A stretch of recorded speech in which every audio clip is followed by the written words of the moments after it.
Canada just pulled the ultimate Uno reverse card on Trump's tariffs, dropping a $760 billion economic bombshell so big even the EU had to check their glasses. While Trump thought he could strong-arm Canada with trade restrictions, Justin Trudeau and his squad were busy cooking up a master plan, one that's got Wall Street sweating and American businesses double-checking their supply chains. Is this the most polite act of revenge in history? Or is Canada about to flex its maple syrup-powered economy like never before? Buckle up, because this trade war just took a very unexpected turn. Canada has finally had enough. After years of being America's loyal neighbor, the one that watches the house, keeps the fridge stocked with maple syrup, and tolerates the late-night noise, you'd think they'd get a little respect. But no, instead, Donald Trump, whose economic policies sometimes feel like they were scribbled on a cocktail napkin, has decided to spark a good old-fashioned trade war because, nothing screams economic genius like slapping tariffs on your closest ally while claiming it's for national security. As if Canada was just moments away from rolling tanks into Michigan. Yes, according to Trump, America's biggest economic threat wasn't, say, China or Russia, but the land of Tim Hortons and apologizing too much. You'd think a president would have bigger global concerns than going to economic war with the nation whose biggest crime is making Americans say sorry in casual conversation. But no, the Trump administration blindsided Canada with tariffs on steel and aluminum imports, citing the ever-vague national security excuse, as if Canadian metal was somehow laced with a secret formula that could bring down the Pentagon. If you're finding this interesting, please subscribe. Predictably, Canadians weren't thrilled, but instead of responding with the usual diplomacy and quiet grumbling over maple syrup, they did something unprecedented. Did they write a strongly worded letter? Did they organize a polite protest where everyone left handwritten notes expressing their disappointment? Number Canada did something far more terrifying. They devised a $760 billion economic revenge plan so masterfully crafted, it makes a Bond villain look like an amateur. This wasn't just a counter-tariff. It wasn't a slap on the wrist. Canada, yes, the same country that regularly holds debates over whether they're too nice, went full throttle. They unleashed a retaliatory tariff list so surgical, so ruthlessly strategic, it hit America right where it hurt. Ketchup, taxed. Bourbon, taxed. Orange juice, taxed. In short, they targeted products from key Republican strongholds, ensuring the very people who supported Trump's trade policies felt the sting first. And the best part? They did it with the calm precision of a nation that knew exactly how to weaponize economic power. But Canada wasn't alone. Oh no, while America was busy picking fights with its friendliest neighbor, the European Union was quietly watching. And when Trump extended his trade war to them, the EU took notes. What happened next? Well, let's just say the White House never saw it coming. Now, you might be wondering, what exactly is this grand plan? Are they going to flood the U.S. market with so much maple syrup that pancakes become a rare commodity? Are they secretly training geese to disrupt American air traffic? Oh no, this is much, much worse. Canada has decided to do something truly diabolical. They're strengthening their economy. Yes, they're making strategic trade deals, securing supply chains, and reducing their dependence on the United States. It's like America picked a fight with its favorite grocery store, and now that store is opening a bigger, shinier location right next door, offering better prices and free healthcare with every purchase. And, the irony. See, Trump spent years pounding his tiny fists on the podium, screaming about winning trade wars. His administration's logic was simple. Make imports more expensive, force companies to produce in the US, and voila. The American economy magically flourishes. Except, that's not what happened. Instead, American companies struggled with higher costs, consumers paid more for goods, and surprise, surprise, other countries decided they weren't just going to sit there and take it. Canada, in particular, said, "Oh, you want to play this game? Cool, let's dance." And dance they did right out of the U.S. market. Take the case of Gildan Activewear, one of the largest apparel manufacturers in North America. The Canadian company used to be heavily reliant on the U.S. market, but when tariffs and economic uncertainty hit, they shifted focus. Instead of expanding in the U.S., they doubled down on production in Central America and invested more in international markets, reducing their dependence on the American economy. That's millions in revenue and thousands of jobs that could have been benefiting American workers, but instead are fueling Canadian profits. Even Bombardier, Canada's aerospace giant, pulled a power move on the U.S. after Trump's administration slapped tariffs on their C-Series jets. Canada didn't beg for mercy. Instead, they partnered with Airbus, a European company, and moved key manufacturing to facilities that avoided U.S. tariffs entirely. The result? Canada kept their aerospace industry strong, while American consumers ended up paying more for jets that could have been cheaper.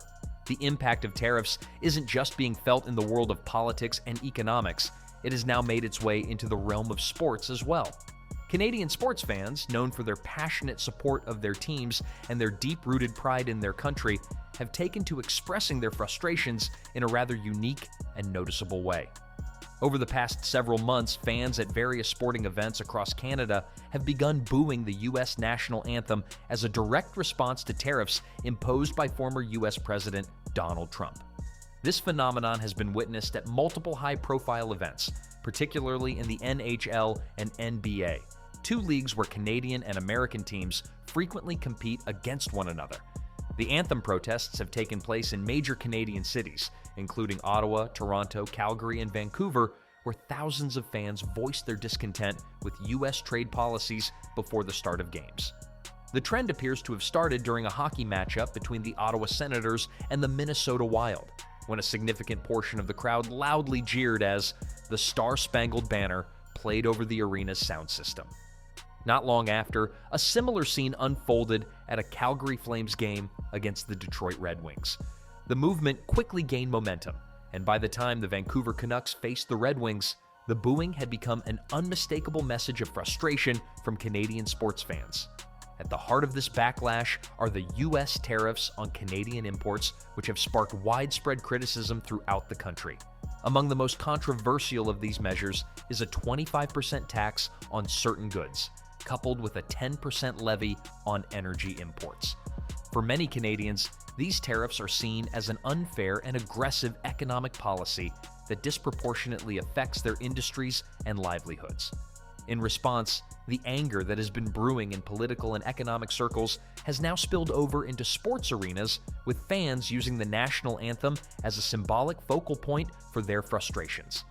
For years, Canada and the U.S. have maintained a strong trade relationship, with both countries benefiting from free-flowing commerce across their shared border.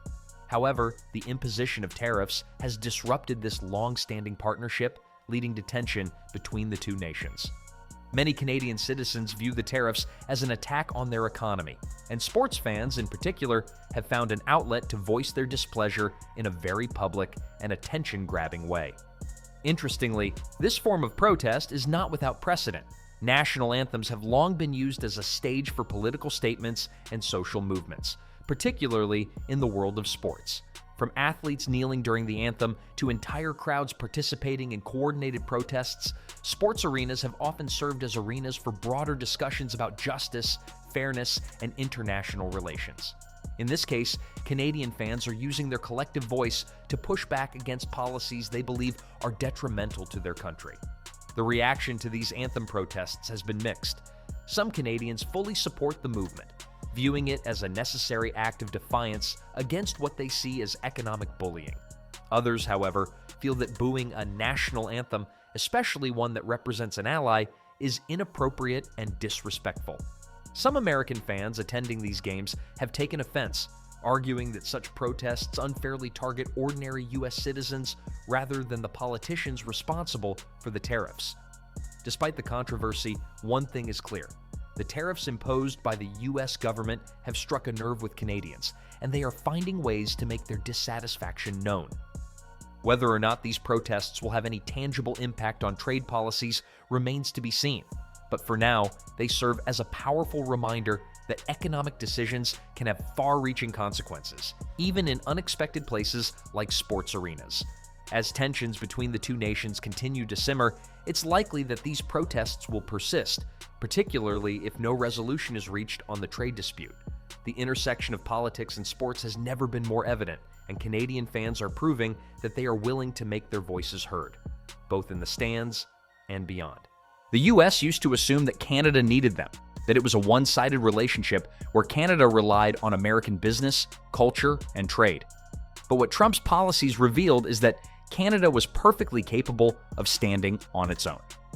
They diversified their economy, secured new trade partners, and invested in their industries instead of clinging to American coattails. So while the US was busy trying to win a trade war, Canada was busy winning the long game, proving that sometimes the quiet neighbor next door isn't so quiet after all. One of the biggest moves in Canada's master plan is doubling down on critical mineral production. You know, those precious resources needed for everything from electric vehicles to smartphones, the ones that America assumed would just magically appear when needed.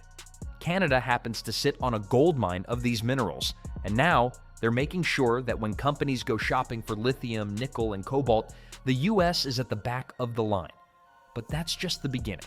Canada isn't just hoarding minerals, it's weaponizing them.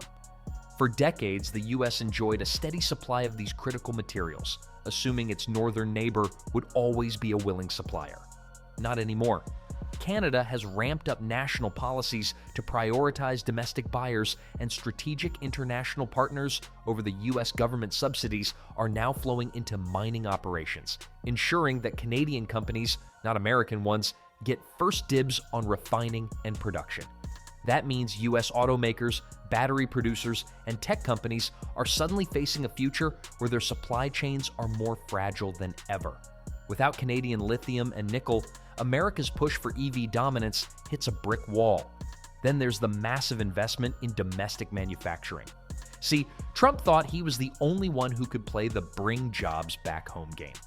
Canada took one look at the tariffs and went, fine, we'll just build our own factories. And guess what? They're actually doing it.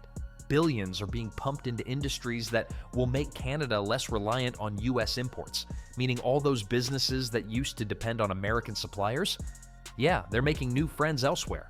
Major car manufacturers like Volkswagen and Stellantis are pouring billions into new plants in Canada, while the government rolls out incentives to lure more companies into the fold.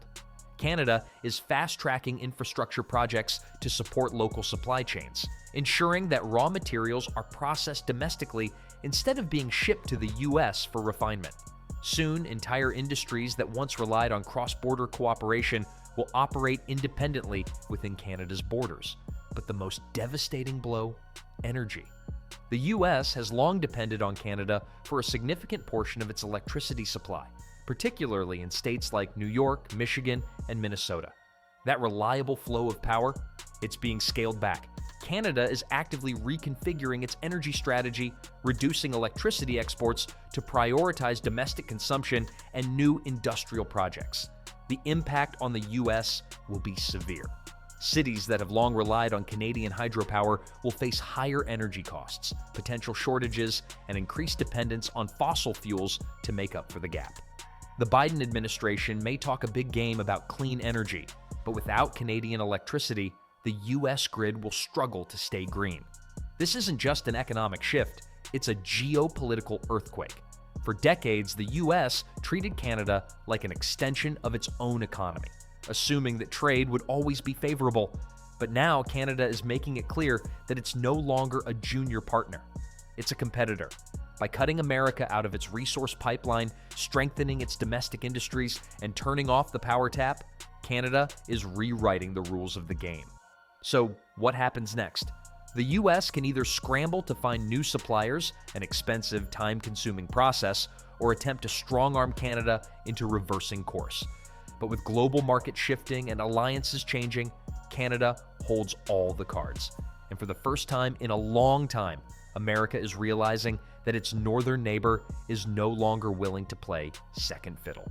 The era of Canadian economic dependence on the US is over. The question now is, how long can America survive without it? The strategy was simple. While Trump burned bridges, Canada built them. Where the US threw up trade barriers, Canada opened doors. It wasn't just about securing economic advantages, it was about future-proofing their economy in case America's protectionist policies spun out of control. Which, spoiler alert, they did. And speaking of tantrums, let's rewind to Trump's decision to pull the US out of the Trans-Pacific Partnership, TPP. He called it a bad deal, insisted America was getting the short end of the stick, and boasted that he could negotiate something far superior. The irony? The very markets the U.S. withdrew from are now giving Canada and its partners a competitive edge. Businesses in those countries enjoy lower tariffs, smoother trade regulations, and strengthened economic ties, all perks that U.S. companies now miss out on. So, while Trump was patting himself on the back for walking away, Canada was busy reaping the rewards of his absence. And that's just the beginning. The European Union, another massive trade partner, wasted no time deepening ties with Canada through the Comprehensive Economic and Trade Agreement, CETA. With that in place, Canadian businesses gained preferential access to a market of over 500 million people.